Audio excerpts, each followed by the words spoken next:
Look what came in the mail today. Maker's Mark BRT-01 and 02 have finally arrived. Let's see if they were worth the wait. Hey everybody, welcome back to another episode of the Bourbon Hutch, and thanks so much for joining me on this journey through the world of whiskey. So I woke up this morning and it was a beautiful, crisp fall morning, and then my day just got a heck of a lot better because these wood finishing series releases from Maker's Mark showed up on my doorstep. So as you saw in the intro to the video, I participated in what's called the Whiskey Drop. It's a really cool program through Maker's Mark where a limited number of states it's in right now, you're able to sign up to get 2 bottles every season, so 4 times a year, 8 bottles total, and they'll send them right to your doorstep. And this go around, it was gonna be BRT-01 and 02, so you know I had to sign up and make sure I could get my hands on these because I absolutely love this series. Now, like I mentioned, this is not available in every state. It's actually a pretty limited number of states. Super fortunate to live in Kentucky where they do ship to, so was able to sign up for this. I will say you do pay a little bit of a premium. I paid $75 for each of these bottles, so $150 total, and then there's shipping costs involved. These usually MSRP somewhere between 60 and 70 bucks you'll see them, so I could have possibly saved myself a little bit of money, but getting them to just show up at your doorstep is super convenient, and guaranteeing that you'll have these bottles is always a great thing. So let's talk about the whiskey itself, shall we? So we've got 2 bottles here, BRT-01 and 02. The BRT stands for barrel rotation. So Maker's Mark is really dedicated to consistency across the board. They've got the same mash bill for every product, which is 70% corn, 16% wheat, and 14% malted barley. Both of these will have that mash bill. They age everything approximately between 6 and 7 years, so that's how old these will be. Then, part of keeping up the consistency is a hand barrel rotation process, where they take their barrels and move them from the top to the bottom of the rickhouse and back up to try to keep the whiskey consistent. Because at the top it's going to be much hotter and at the bottom it's going to be much cooler. These 2 bottles sort of buck that trend and showcase the different kinds of aging processes at different parts of the rickhouse. So along with the whiskey drop, you get a little bit of a note to tell you what's going on in the bottles that you've gotten. I'm just going to read a little bit because it kind of explains the differences here. So it says the first bottle, BRT-01, utilizes American oak staves and takes inspiration from our long, hot Kentucky summers. During the time spent at the top of the warehouse, the liquid expands inside the barrel to absorb all the flavor captured within each stave, resulting in extractives that deliver toasty notes and a warm finish. Sounds pretty good. Then your bottle of BRT-02, it says, expresses the other side of the coin. How the cooler bottom of our warehouse allows our liquid to mature at a slower pace, bringing the darker side of our taste profile, notes of fruit, nut, and chocolate, into the light. So I don't know about you, but that sounds pretty dang cool. I'm interested to see what the differences are here and ready to dive into these whiskeys. Just before we dive in, do just want to say we're trying to hit 1,000 subscribers by the end of the year. So humbled by all of your support, but if you haven't already, please consider subscribing. And if you're liking the video so far, hit that like button. All right, let's get into BRT-01 now. So on the bottle it says deep caramelized barrel notes accented with some toastiness and a warm finish. The proof here is 109.4. It's actually the same as BRT-02, and that's gonna be cask strength. So let's see if that all plays out here on the nose, palate, and finish. Cheers. All right, the nose has a heck of a lot of butterscotch. Some cinnamon spice and butterscotch. Good dose of vanilla there too.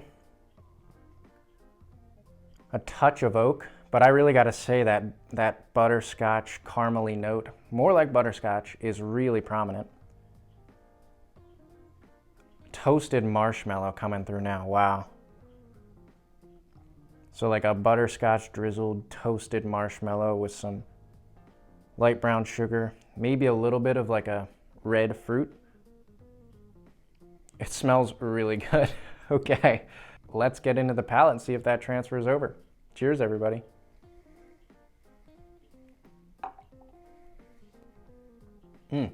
Wow, that's tasty. Certainly tasty.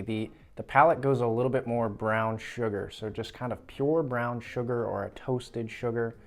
A little bit of that marshmallowy, toasted marshmallow note too. So all this toasted sugar going on there, which is really nice. There's a good vanilla and oak note underneath it. And then I do get this like darker red fruit going on, maybe like a stone fruit kind of thing. I'm not exactly sure, but it's sort of dark and rich, the fruit is.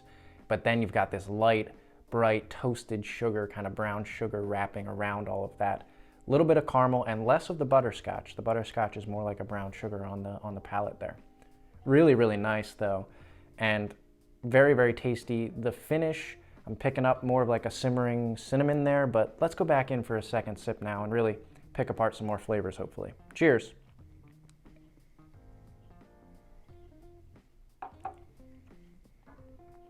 Yeah, a little bit more of that butterscotch came through on that sip.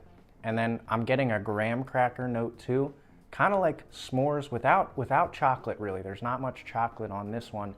It's more of that like butterscotch, light brown sugar, toasted marshmallow, and graham cracker kind of note to it.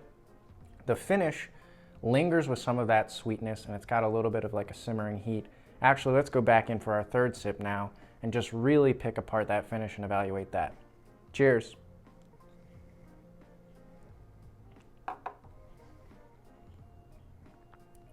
Oh, wow. On that sip, I got something really fresh in the middle of it, like an apple, like a caramel covered apple really coming through there. So a little bit more of the fruitiness, this red, delicious kind of apple. Really, really good. The finish itself, I would say, is that like toasted sugar, toasted marshmallow kind of lingering, and then some general sweetness and some like simmering baking spice heat, probably more on a cinnamon note. I think the finish is good. I'd say the real star here though is sort of that mid palate with that burst of flavors. The finish dies off a little bit. It's less flavorful and less pungent, but very, very good and very solid for sure. So wow, I mean BRT-01, they really hit the nail on the head, I think, with that caramelized barrel notes, that those wood sugars really have been extracted, and it's so toasty, and the brown sugar, toasted sugar note is delightful.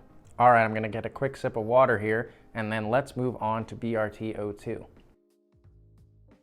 Okay, so BRT-02 now, it says, a dark expression filled with notes of fruit, nut, and chocolate. So we're expecting a sort of counterbalance to BRT-01, something darker and potentially richer here. Let's dive in on the nose. Oh, they aren't kidding. Wow. Cocoa powder, like straight up chocolate and cocoa powder. Brown sugar, but more on the molasses side of things. Maple syrup. Caramel, a darker caramel going on. Almost like a coffee, a roasted coffee bean note too. And there's still a little bit of that butterscotch and caramel going on underneath all that, and vanilla. But man, that cocoa powder and that like coffee bean, whew, really coming through. Awesome. Awesome contrast with this one. You got light and bright, and now we're going real dark. Let's see if that transfers over to the palate. Cheers, everybody.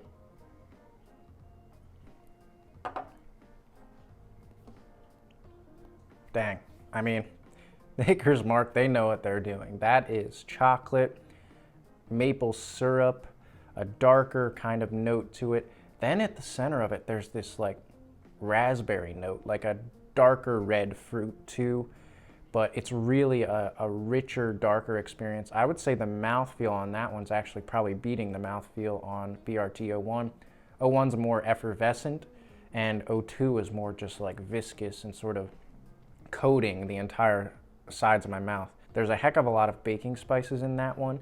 I don't know if it's exactly cinnamon, but I think it sort of faded to its finish a little bit quicker. The mid palate wasn't as bursting with flavor. So BRT-01 might be punching you in the face a little bit more with its flavors. BRT-02 seems a little bit more tame. Let's go back to the palate now for a second sip and see if we can get some more flavors. Cheers, everybody.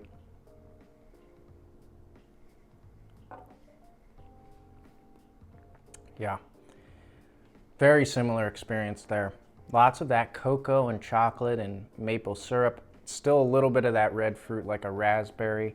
Still like a toasted sugar note too. I think underneath it there's this similar DNA of like a butterscotch caramel note going on. But it is really cool though. I just want to call out, it's really cool to see how this lighter, brighter thing can shift darker just because it's aged at the bottom of the rickhouse.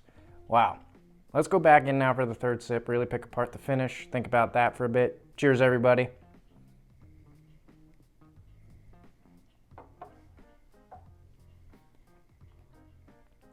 Okay, so some words I'd use to describe this one are a little bit more bitter and drying on the finish. It's sort of a slower, expanding experience, and then by the end you get a little bit of like maybe tobacco even, but that cocoa powder sort of dries out your palate a little bit. It's still really good. I think there's this great raspberry thing and butterscotch caramel dark note going on, but that coffee cocoa powder note and maybe a little bit of tobacco, that can be kind of drying on your palate, and it's certainly a more slow rolling experience. I think the finish is really, really good. I also think the BRT-01, the palate there, it's really punchy in the middle. This sort of shines as a rolling out experience. Okay, it's time for some final thoughts on our first tasting here of BRT-01 and 02. I would just say first that Maker's Mark did not lie to us. They achieved, I think, what they set out to achieve. The BRT-01, you're getting light, bright, toasted sugar notes all day long. BRT-02, you're getting darker cocoa and coffee, and it's just really cool to see the contrast. And I appreciate what they've done here and what they put on their bottles and what they say on the little sheet there. I mean, it's honest, it's straightforward, it tells you what they're trying to achieve, and I think they absolutely did achieve that. And the fact that both of these go for 60 to 70 bucks and are somewhat available for people is just really, really cool. I mean, Maker's Mark is doing something really awesome with the wood finishing series. I would compare this very similarly to FAE-01 and 02 last year. I felt like FAE-01 was brighter, more floral and spicy. FAE-02 was darker and richer and more barrel notes. This is a really cool contrast as well. Put down in the comments below whether or not you'll be hunting these bottles this season. Let me know if you've been able to taste them already, what you thought of them. I will say I have to let these open up and give them some time to develop. We're definitely going to be doing some blinds in the near future between these two. Maybe we'll compare to FAE-02 and 01 from last year, see what really shines from the Maker's Mark Wood Finishing Series releases. Until I see you guys again for another video, all I can say is keep drinking good whiskey, don't underestimate these bottles, and cheers.